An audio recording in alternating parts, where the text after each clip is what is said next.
It's there!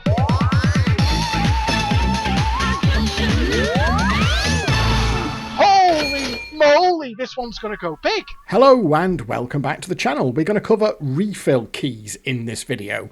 Now, I have mentioned refill keys many times over the years, but we've never had an actual proper look at what the refill key did.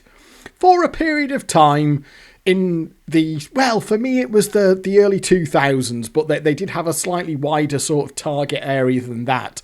But that, I think, was the peak refill key era. So what we're going to do is have a little chat about what refill keys were, what you could do with them, and perhaps more importantly, what they weren't as well. Now, the reason that this came about, it was something that was said about the Wild West video that I made there. That's the one where one day I sort of fucked up and actually emptied it. I IOU'd it, got paid from behind the bar, and that was the end of it. Next time I went back there, the machine had gone, because an empty machine is a red flag to an operator. And a few people said in response to that, why didn't you just use your refill key to top it up a bit, get rid of the IOU, job done? And the answer to that is, by that time, I had got rid of my refill key. I did have one for a period of time, and I did use it, but come the point in time that I emptied that Wild West, I didn't have my refill key anymore. I had made a conscious decision not to take it out with me anymore, and indeed I'd actually given it away to somebody else locally. So we'll get into that as well, and kind of the limitations of refill keys as well, and the fact that they didn't come without an element of risk too. But first of all, we'll actually nail down properly what you can and can't do with a refill key, because there has been some nonsense talked about them over the years, not least by the BBC themselves, with this awful item that was aired on this programme here called The Real Hustle. This was something that was aired in the early sort of mid-ish 2000s, and you can tell by the machines that are in this video that we've got machines on the £25 jackpot. So that puts us sometime after 2003. I had to have a guess. I'd say this is probably from 2004, 2005. The Real Hustle, it was okay. I did watch it occasionally. It was about sort of scams and grifts and cons and things you should be aware of. It was all supposed to be a little bit dodgy and a little bit geezery. And you had these presenters who were like, they knew about the scams and they would tell you about them and what to look out for. And then a little nod and a wink. Well, we wouldn't tell you to do this, but we're going to, it's a little bit naughty, so we'll give you the info. But look at this absolute crap that they had to talk about refill keys. Do be aware this might make your brain hurt, because they get an impressive amount of wrongness into a very short amount of time.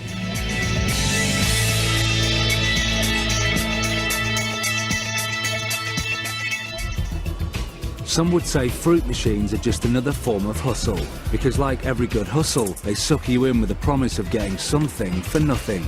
We all know that playing a fruit machine is a gamble, but Alex, Jess and Paul are going to reveal a few things you might not know about your real chances of winning. There's about 250,000 fruit machines in this country. There's a good reason for that. The machines cost a lot to buy, but the profit returns for the owners are ginormous. They used to call these the one-armed bandits, and that's probably because they were really good at robbing you of your money, but it's perfectly legal, although the amount of money that they decide to take is entirely determined by the operator of the machine. The machines can be set by their owners to pay out a fixed percentage of what the gambler puts in. In the UK, the minimum percentage they can legally pay back is 70%. So that means for every £10 inserted, the gambler will only win back an average of £7 in prizes. Less than 70%, you could call it almost an organised form of hustling. So they're just putting it in a corner and waiting for you to fall for it. You can get chips like this over the internet. Arcade owners can get hold of these and insert them into the machines. I'll show you exactly where they go. You see where it says percentage key over here. If you put one of these chips in there, you can change the percentage. Now you can put it down as low as 20%. So if you're a dodgy fruit machine owner, you can slot one of these into your fruit machine and make it pay out a lot less than what it legally should. They are quite fun to play on though, and you can win money on them, but in the long run, you won't be winning on any one machine. I mean, what kind of information do you know when you walk up to a machine? This one's called Battle Axe. It's a picture of a very large lady with lots of hair. That's it. That's all that you know. So you know the best time to play one of these is after a busy night when the machine's probably been filled up by players. So, you know, maybe after a Saturday night or a busy night like that, that's the best time to play one of these machines. It would be really helpful if you could walk up to any machine and figure out exactly how much money was in it, how much the percentage is. And there are ways to do that. If you were to get a key, just like this one from the internet, it costs about £10. So look, if you were to put this in here like that and turn it, it gives me a bunch of information that I can use. The percent, 75% payout. Target is 78% right now. There's the number of spins, and that's the number of coins that are in there. The only thing you might want to worry about is that sometimes an alarm will go off on these machines when you turn it. So you might want to go up to the jukebox and select the loudest track you can before you try this. Refill keys aren't illegal, but we don't recommend you use them in an arcade. People found trying to use these keys by burly arcade owners could end up in serious bother. So, yes, there's a lot of stuff in there that is obviously completely wrong. The broad thrust of it, however, is correct in that a refill key is a way of seeing how much money is in the machine. But that stuff there, you are not going to see that with a refill key. I don't know why they chose to put that in there, because those are not things that you can get to with a refill key. You'd have to have one of the doors open for that. So the good thing is, what we can do is in the emulator, like a lot of things in the emulator here, all of the physical elements of the machine are emulated. So it's not just the reels themselves, the high-low reel, the physical reels there and all the rest of it. We can emulate the switches being, so like when you open a door, that flips a switch. When you turn a refill key in a barrel lock, that makes a connection, and so on. And we can actually do that in the emulator. So if you're not aware, in the emulator here, can you just look up at the top here, we've got this refill checkbox. And if you check that, what that does is that then emulates what would happen if you put a refill key into a real machine. It works fine on this one over here as well. And can you see there what that is telling us? And I can turn it back as well and it'll go away. What that is telling us is how much money is in the hopper. Those meters that they were looking at in the video there, they are the internal meter, so that the percentage settings and all that sort of thing, the actual stats there, like the bookkeeping, you can't get to that with a refill key. But, and I've got all that stuff about the percentage dongle, I'm not sure on that at all either, but the sort of basic idea that you can tell how much money is in the machine it's actually correct. And this is how you would do it on the real machine. Now, on the real machine, of course, you didn't have a handy little checkbox that you could tick. What you had to do was put a real physical key into a lock on the machine and turn it. Now, it's very hard to find a picture of where the refill key lock actually is, but imagine there, it's like under the payout tray there. Now, it would be in slightly different locations on different manufacturers' machines, but generally speaking, it was always, you can't see it there, but imagine between the bottom door and the cash tray there was like, and it was like on that sort of lip there underneath, so you had to sort of go underneath with your key, pop it in and turn it. You can see in this video here where the guy puts his key in. So here he is with his key. Let's have a look. They kind of cut away like they don't want to show you an imitable technique. So let's have a look. See there, he's going down. So that is obviously, now to slightly stating the obvious, you wouldn't want to be doing this in a pub, but yeah, I mean, that's broadly where you'd want to go, somewhere down there. And part of the art of using a refill key was being able to do it without doing that. Now, legally, The situation with refill keys, as I always understood it, was that it wasn't illegal in and of itself, because you weren't able to obtain any money out of the machine with a refill key. You weren't tampering with it, you weren't vandalizing it or anything like that. You were literally putting a key into an accessible lock, and moreover, the key itself is just a standard key. It's got a part code, which is the 87,000 you can see there. And you could buy them off, you still can buy them off the internet. You could buy them off the internet in the late 90s, early 2000s. That's how I got mine. And you can see there that, let's have a look on eBay, it is listed as a fruit machine / refill key. And you can see that you buy one for £4. You could probably get one from any locksmiths as well. So it's not a super duper secret in that regard. It's a standard key that goes into a standard barrel lock, and the reason for that is, like I say, it's not really securing very much. The clue in the name is that the quick version of the refill key is that it allows the operator to refloat the machine without opening the door. So if you want to top the machine up, put some money into the hopper without faffing about with it, taking the front door open, getting the keys in that way, and opening the machine and getting into the internal gubbins to put money in the hopper, what you can do, and I'll show you this here, you can turn the key in the lock. So you can see there, first of all, it tells us the balance. Now, as the player, that was the important bit, because you wanted to know how much was in the hopper. At this time, machines had a £125 hopper. So a full hopper, when you open the door, would show 125, and then anything below that means that that's what the machine has had collected out of it. So ideally, if you come up to a machine, you put your key in, you turn it, what you want to see there is a high number. The dream, of course, would be £125, and that means that the machine is full. Now, not to say that just because a machine is full, it's going to be ready to pay out. But it was a good guide. It was a good starter for 10 if a machine had a generous hopper balance. And if you came up to a machine and you keyed it and the balance was, say, 75, you know that that machine is £50 light. Now, it doesn't necessarily mean that the machine is completely dead. It could be that somebody had put loads and loads and loads of money over the top. So whilst the hopper is full, they're just putting pound coin after pound coin after pound coin in, which is dropping down into the cash box because the hopper can't hold more than £125. They can still potentially lose. They might have put £70 in, £75 that's all dropped into the cash box. And then at the end of that, they collect a bank of £50. So your hopper could show 75. It doesn't necessarily mean that the last person to play it has just won, but it does give you, it's a little bit of caution. So hang on a minute, this machine's £50 light. Let's be careful. It's not a good sign if a machine is £50 light. And certainly at this time, of course, it was very much the era of the £45 to £60 streak was about where your streaks would generally come in.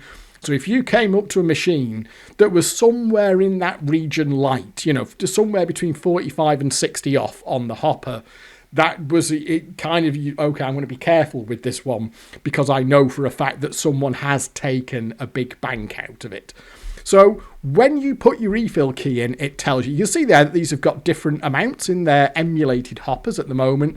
And what you can do, see there, when I put £1 in, so instead of giving me credits or anything like that, look at the display there. As I put pounds in, what it's actually doing now is just filling up the hopper. And this was what operators could use these refill keys for, is they could top up the hopper or fill up the hopper by just putting the refill key in, turning it, and putting pound coins in, and you can top up the hopper that way. The other thing that you can do on Barcrest, certainly on Barcrest MPU5s, this was the other thing. They were broadly the same, but they had slightly different implementations. I think it was BFM Scorpion 4 machines didn't actually want to tell you the balance in my experience. So not every manufacturer would actually tell you the hopper balance when you put your key in, but a good number of them did. Barcrest were the most well-behaved ones. The other one that you can do with a refill key, certainly on Barcrest, this is how you do it on them. If you hold down, what I'm doing here is I'm holding down on big game here. I'm holding down the second hold button, or the high button there, hold 2, nudge 2 there, and then if you turn your key, can you see there, you also get the volume menu, and then you can adjust the machine volume using the hold buttons there. Not many manufacturers did this, because you can actually kind of mess with the machine on that. You can, if you wanted to be a dick about it, you could turn the volume up on the machine really loud, and some of them do go surprisingly loud, and then walk away with your refill key, and we'll get into that because that's part of the reason that I gave mine up. So that's essentially from a player's perspective.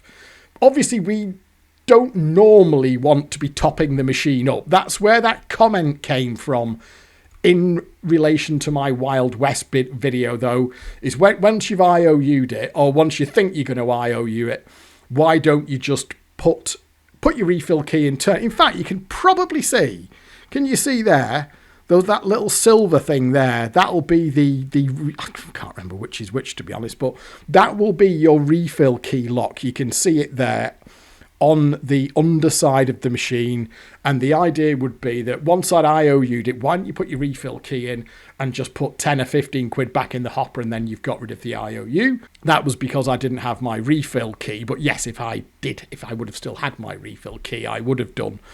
But generally speaking, that wasn't what we used our refill key for as a player. As a player, the big thing that the refill key told you was when you came up to the machine, you would key it, you'd turn it, and you'd clock the balance. If the balance is up at 125, 120, 115, that's a good sign. We like that. If the balance is low, like a 64 balance like we've got on big game, or say there we are, 65 for example, that says to me now that machine is £60 light. So whatever's happened, even if somebody has put a load of money over the top, we know that they've walked away having collected £60 out of the machine. So you would want to be wary if you saw that when you came up to a machine. Now, I got my refill key pretty early on. I've already made a video about this. It's the day I started winning, which is on the channel. There you go. It's that fella there, the day I started to win on fruit machines, the Barcrest Forcibles, because it was in the sort of mid to back end of the £15 era that I started to win on fruit machines.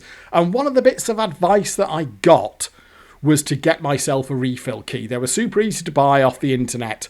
So I was starting to build up people who were giving me information. And I think there was already talk of it, that there was talk of it on the CMA mailing list. It wasn't a secret. This is the thing with refill keys.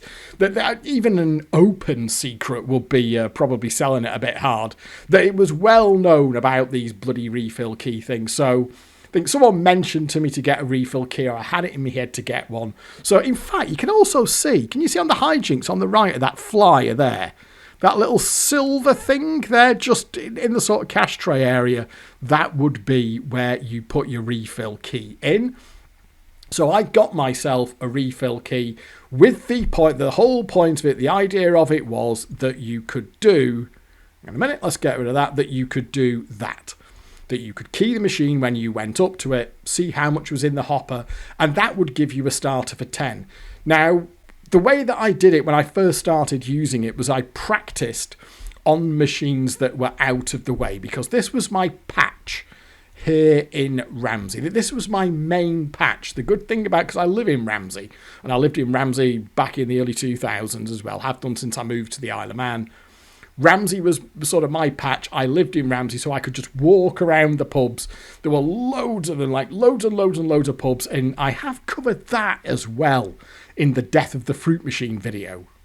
That fella there, the Death of the Fruit Machine, where I did a virtual walk around Ramsey, covering all of the pubs. Many of them are not pubs anymore. And that was the point of that. We've lost so many, like, you know, Isle of Man thing, it's a UK thing. You know, we've just lost so many pubs. But one of the things that you lose when you lose pubs, of course, is you also lose fruit machines, because pubs were one of the main locations where you would find fruit machines. But back in the early 2000s, Ramsey was stacked with pubs, and therefore it was stacked with fruit machines. So when I first got my refill key, I went to some of the pubs where, you know, one of the machines was off in a side room, or it was out of sight of the bar or something like that.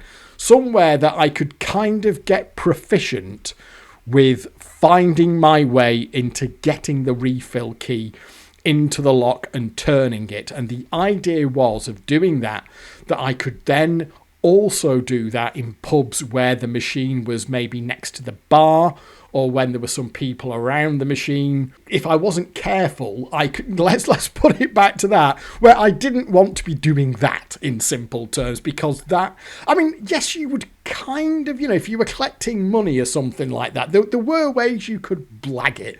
You could kind of pretend that you were doing up your fucking shoelace, or maybe, I don't know, you know, we didn't have smartphones then, but you could maybe pretend to be leaning over and dicking about on your phone or something like that. But the idea was that you didn't want to be doing anything too blatant like this guy is here, which clearly looks a little bit sus there. Like I said, they do kind of cut away there and they don't show him putting the key into the lock. So I got pretty good at keying machines. The idea was that, and I got to the level where I could just walk up to a machine that was like next to a bar, like with a barman behind the bar, and if he was serving or whatever, as long as he wasn't, you know, actively watching me, I could just manage to get my arm underneath the machine, turn the lock and have a look at the balance, and then take it from there. But it started to get a little bit sketchy, and there was two reasons for this.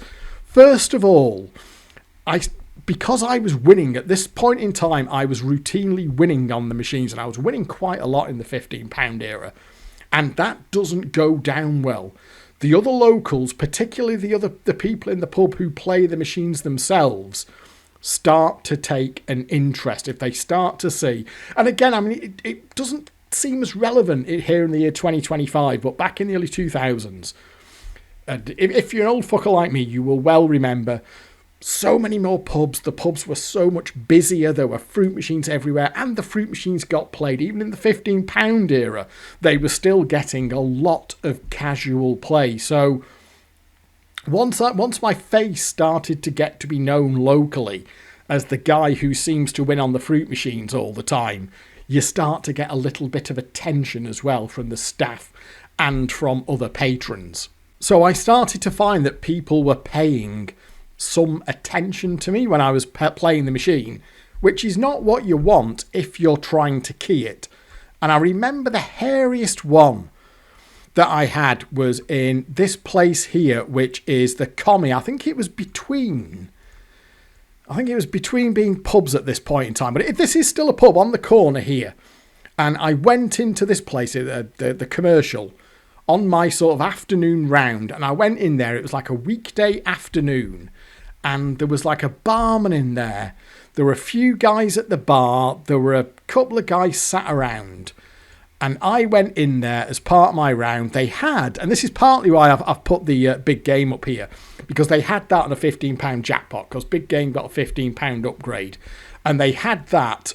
It was on. So at the time that there was the bar was against the back wall here. They've redesigned it all. It's all different layout now, but basically there was a bar there against that wall, and there was a fruit machine at the end of the bar there. So I went in there, I got my pint, and I'm slightly aware that there's some level of attention being paid to me. But I was determined to key the machine. It was like, I've got my key, I've got to use it. Need to know what the balance is. So even though I got pretty adept at doing it, and kind of like almost whilst I was being watched, I really just got a sense here that I was taking an unnecessary risk. But the fact that I had the key with me, and the fact that I knew that the bar crests were perfect because they would show you exactly what they had in the hop. Like I say, the BFM Scorpion 4s were a bit hit and miss in my experience, but these were really well behaved, the bar crests. And I managed to do it, and I didn't get caught, but I thought, this is getting a little bit sketchy here. And the other problem around it was that I was not the only person around here with a refill key. There was definitely at least one other lad going around here who had a refill key. And what he'd started to do was dick about with the machine. So you see here, when I showed you before, if you hold down the second hold button and then do that, you can change the volume on the machine just with a refill key. You can do that with a refill key on bar crests.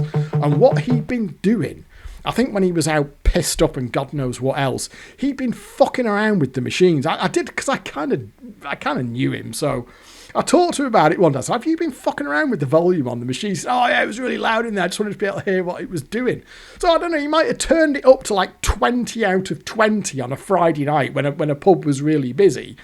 And then on like a Sunday afternoon or a Saturday afternoon or whatever it may be, the following Monday, someone's played the machine. They put a couple of quid in and the thing's blasting out at top volume. So there was that going on as well. And what had started to happen, I think maybe there'd been some trouble in some other pubs. Maybe somebody had got caught using their key. Now, I never got caught using my key. I was definitely not the only person around here with them. There was definitely somebody around here who I knew who was going around and was fucking about with the volume settings on them. And one of the operators started to disable the lock. The thing is, the refill key does not need to be active, or the refill key lock rather. You've basically got a barrel lock and there's a couple of wires going to it. And if you turn the key in there, it makes the circuit and the machine goes into refill mode. But what you can do is just pull those wires off that lock, and that will essentially disable the refill key mechanism. It doesn't do any harm to the machine. The machine will just carry on. It will just stop the refill key doing anything when you put it in the lock because it's not connected to anything. And a couple of the machines round here started to get their refill key mechanisms disabled. So obviously your refill key at that point is completely useless. There seemed to be more machines around here where the refill key wouldn't show you the hopper balance either.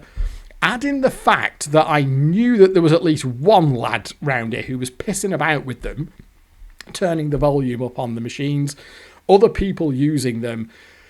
I thought it's only a matter of time here until I perhaps potentially get caught using this thing. Now, even if there were no legal ramifications, even if it wasn't anything that would get you sent to court or anything like that, I thought if I get seen using my key, and I really just felt like I came very close that day in the commie, I thought if I get seen here, it's going to lead to some trouble. It might not lead to legal trouble, or maybe you could actually call the police. I think this guy's been messing about with my machine or whatever.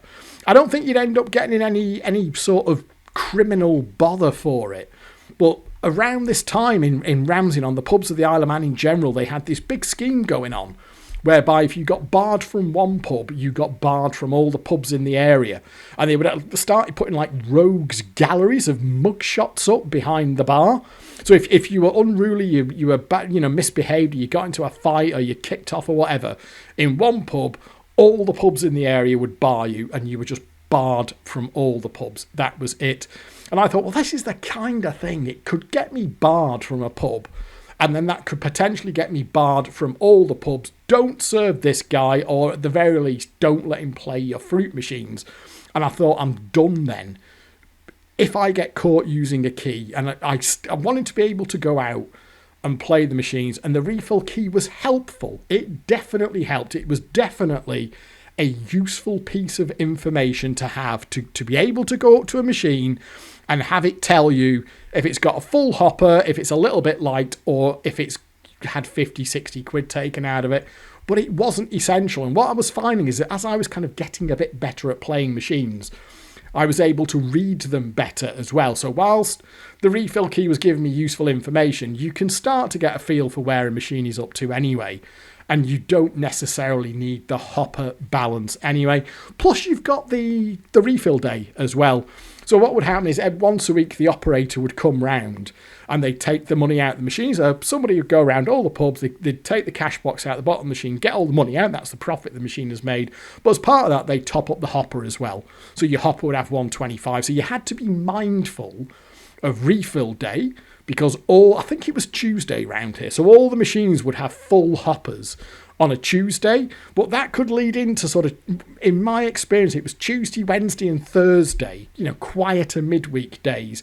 You had to be mindful of full hoppers on Tuesday, Wednesday and Thursday, because that could have just been the refill coming round when the machine got emptied and the hopper got topped up.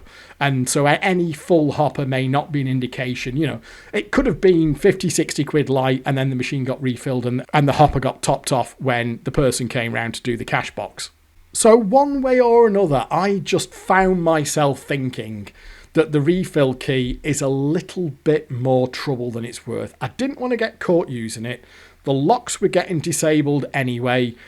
I was getting a little bit more sort of heat, if you will. People were paying a bit more attention to me playing the machines. And I didn't want to get seen using my key. And I knew for a fact I wasn't the only person using keys. And we had the lad who was actually going around pissing about with the machines, leaving them maxed out on their volume. And that, of course, tells an operator. An operator knows if they get a call from somebody in a pub, the bloody fruit machine's far too loud, we can't hear ourselves thinking here, what's happened to it? Operator comes up, they put their key in, right, fuck it, you do this and you see it's on Bosh, you see it's on, well, and you think, well, I didn't do that. You know for a fact that someone's put a refill key into that and they've been pissing about with it. So there was that as well. And there was one, I think the final straw for me, and what it was, we went out, there was a guy I used to go out with. We used to go out drinking and whatnot back in the day. But oh my God, he was a menace. When he got a few beers in him, he was an absolute menace. One of them you were always worried it was going to kick off. And we were in there, the Mitre, and they had, this is the other one, at that time they had a couple of machines in there, one of which was an each-way nudger. And we went in there together. So, right, come on, I'll go and do my thing on the machines. And I put the key into key. I said, oh, there you go, it's got 100 quid in it. And he was pissed. And like I say, he could be a menace when he was pissed. And he just says, oh, look at this. This guy he's got a special key. You can see how much money's in the machine. And I'm like, will you shut the fuck up? What's going on? I'm just having a laugh. For fuck's sake. So, you know what I mean? It was like, this is... It got to the point where I thought, I'm not going to get away with this any longer. I don't think he necessarily... he was fucking pissed. I don't think he was necessarily... But I don't know. Like I say, I'd had to talk him out of more than one fight when we were out and about, including at a nightclub in Douglas where he seemed convinced that he could take on 3 bouncers. And I think he was probably about 7 seconds away from getting his head wiped down the pavement. And I somehow just about managed to talk him out of that one and get him out of there before, because the bouncers were licking their lips ready to go. I mean, oh dear, different times. So one way or another, I just found myself thinking, add all of that up together, and I got to the point where I was like, this thing just seems to be a little bit more trouble than it's worth. It's getting progressively less useful. Anyway, it's either flat out not working, or I don't really need it, or the machines won't show you their balance. And what I did in the end is I gave it away to somebody else in the area that I sort of saw out and about sometimes when I was in the pub. So there you go, mate, I'm not going to use this anymore. Do you want the refill key? And he took it off me. I thought, there you go, if I haven't got it anymore, I can't be tempted to use it like I was in the commie that time, where it was like, even though I could feel the risk of using it, the compulsion to get the balance of the hopper took over. And I even like when I'm next to the bar and the barman and some of the customers in there were half paying attention as well, I almost saw it as a challenge to get my refill key into this machine with these people around me and sort of get away with it. So there you go. That is the refill key. If you want, I don't know, I've banged on for so long about that. If you want, in the simplest possible terms, the value of it to players, that was the main one. You could put the key in and it would tell you out of the £125 hopper, how much was in there, and then you could calibrate your approach to the machine based on that, also using your knowledge of, say, refill day from the operator as well. What it would have helped me, it is true to say, it would have helped me in that Wild West example there, because I could have got myself out of that IOU situation with a refill key, although that was my mistake anyway, emptying the bloody thing in the first place. But out of the period of time I was using the refill key, which was probably not that long, I don't know, maybe 15 months, 18 months, something like that. But out of that period of time, that's the only time I would have used it for anything else other than actually checking the balance. But on that one occasion, it would have saved me from the IOU. Now, in terms of what refill keys do now, and have done since then, I had got rid of mine before the end of the £15 era, because obviously Wild West was a £15 jackpot, and that was the one that I emptied. And by that time, I had got rid of my refill key.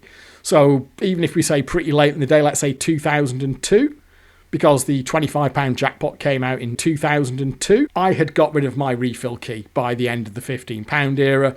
What they've been able to do since then, 25, 35, 70, 100, I do not know what their functionality is, if anything.